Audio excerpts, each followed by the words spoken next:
बिस्मिल्लाहिर्रहमानिर्रहीम। अस्सलाम वालेकुम। आज मैं बना रही हूँ सेब का हलवा। ये मैंने आधा किलो सेब ले लिए हैं और इनको छील के छिलका उतार के कद्दूकस कर लिया है।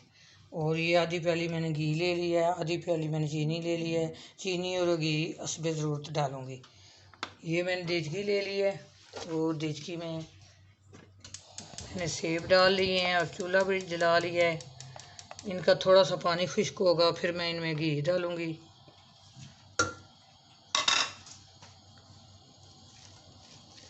ये देखें, इसका पानी खुश्क हो गया है। अब मैं 2 सब्ज़ इलायची डालूँगी इसमें, और चीनी जो है ये मैं 4 टेबलस्पून डालूँगी। ज़रूरत पड़ी तो फिर डाल लूँगी।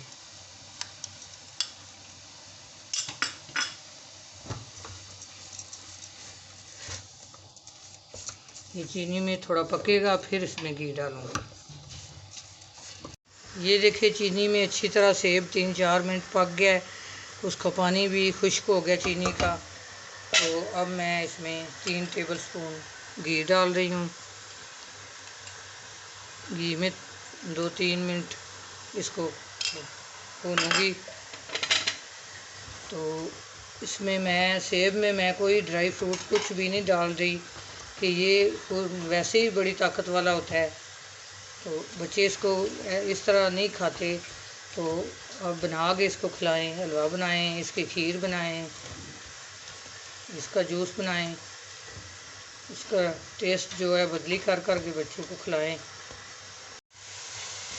ये देखें, घी जो है मैं 1 टेबलस्पून मैंने और डाला है, और ये देखें अच्छी तरह इसने घी भी छोड़ दिया। अब तो बिल्कुल 3-4 मिनट मैंने इसको पकाया। बहुत जल्दी ये हलवा बन जाता है।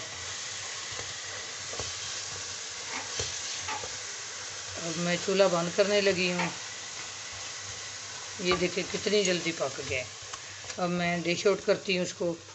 ये हलवा कितने मज़े का तैयार हुआ है, कितना टेस्टी तैयार हुआ है।